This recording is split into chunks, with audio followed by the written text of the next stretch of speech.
கிறிஸ்துவில் அன்பானவர்களே, ஆண்டவரும் இரட்சகருமான இயேசு கிறிஸ்துவின் விலையேறப்பெற்ற நாமத்தில் நான் உங்களை வாழ்த்துகிறேன்.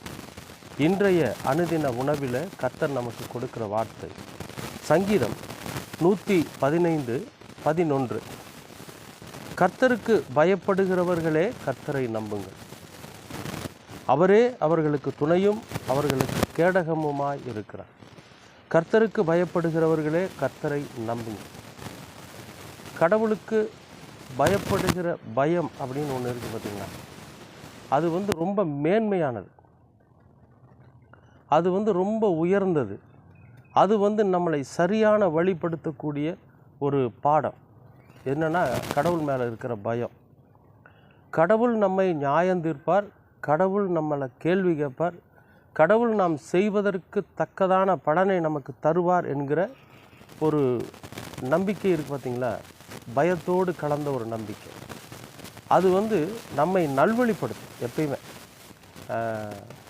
ஐயோ நாம் இந்த ஒரு தவறு நம்ம செய்ய போகிறப்ப நாம் இந்த தவறை செய்கிறோமே, இதனால் நிறைய பேர் பாதிக்கப்படுவாங்களே, அப்போ நாம் இந்த தவறை செஞ்சிட்டோம்னா கடவுளுக்கு நாம் பதில் சொல்லணுமே அப்படிங்கிற அந்த பயம் இருக்குது பார்த்திங்களா. அந்த பயம் வர்றப்ப நாம் அந்த தவறை செய்ய மாட்டோம். இப்படி கடவுளுக்கு பயந்துருக்கிறவங்களே நீங்களாம் என்ன பண்ணுங்க, கடவுளை நம்புங்க அப்படிங்கிறாங்க. என்ன நம்பணும் அப்படின்னா, கர்த்தருக்கு பயப்பட்டு இருக்கிறவங்க பார்த்திங்கன்னா தவறான வழிகளுக்கு போக மாட்டாங்க, தவறான சம்பாத்தியம் அவர்களுக்கு இருக்காது, இழிவான ஆதாயத்தையும் அவங்க தேட மாட்டாங்க. அப்போ இந்த உலகத்தில் அவர்களுடைய வாழ்வு நிலை என்பது விளிம்பு நிலையில் தான் இருக்கும்.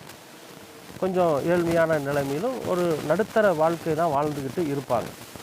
சரி, நமக்கு ஒரு நல்ல வாழ்க்கை அமையணும், இந்த வாழ்க்கை தொடரணும், கடைசி வரைக்கும் நாம் சாப்பாட்டுக்கும் அப்பத்துக்கும் தண்ணீருக்கும் உடைகளுக்கும் இறந்து திங்காமல் நாம் வாழணும் அப்படின்னு நினைக்கிற அந்த கடவுளின் பிள்ளைகளை சொல்கிறாரு, நீங்கள் நம்புங்க. ஏன்னா கடவுள் ஒரு நாள் உங்களை கைவிட மாட்டார். சிங்கம் பட்டினி கிடந்தாலும் கர்த்தரை நம்பி இருக்கிற பிள்ளைகள் ஒரு நாளும் பட்டினி கிடக்க மாட்டாங்க அப்படிங்கிறார்.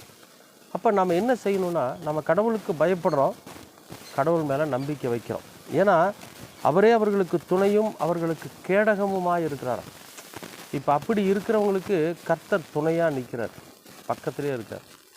நம்ம எந்த விதத்துலேயும் சோர்ந்து போகாதபடிக்கு, நம்ம எந்த விதத்துலேயும் நம்முடைய திறமையை இழந்து போகாதபடிக்கு அவர் நம்ம கூடவே துணையாக இருந்து நமக்கு பாதுகாப்பாகவும் இருக்கார். மற்றவங்க யாரும் நம்மளை சேதப்படுத்தி இருக்கக்கூடாது, மற்ற எந்த செயலும் நம்மை சேதப்படுத்தி விடக்கூடாது என்பதற்காக அவர் நமக்கு பாதுகாப்பாக இருக்கிறார். கேடகம்னா பாதுகாப்பு.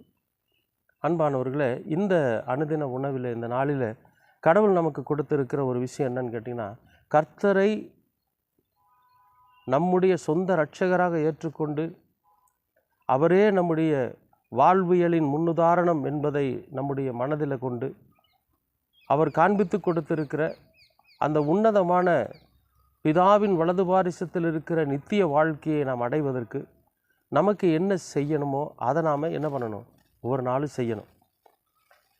இந்த உலகத்தில் தான் நம்ம வாழ்ந்துட்டுருக்குறோம். இந்த உலக வாழ்க்கைக்கும் நித்திய வாழ்க்கைக்கும் சம்பந்தம் இல்லை. ஆனால் நாம் இந்த உலக வாழ்க்கை வாழ்ந்தாலும் அதுலேயும் கொஞ்சம் பரிசுத்தமாக இருக்கணும், அதுலேயும் உண்மையாக இருக்கணும், அதுலேயும் தாழ்மையாக இருக்கணும்.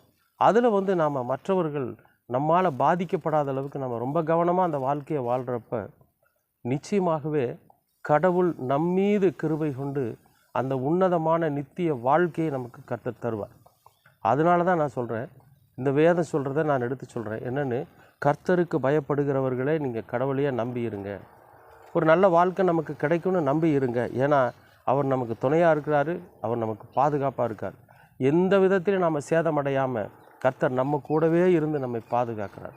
நிச்சயமாகவே உங்களோடு கூட இருந்து கர்த்தர் உங்களுக்கு துணையாகவும் உங்களுக்கு கேடகமாகவும் இருந்து இந்த உலகத்தில் எவ்வளவு நாட்கள் நமக்கு வாழ்வை கர்த்தர் அனுமதித்திருக்கிறாரோ அந்த நாட்கள் வரைக்கும் நிச்சயமாகவே நாம் பாதுகாப்புடனும் துணையுடனும் வாழ்வதற்கு கர்த்தர் கிருபை செய்வார்.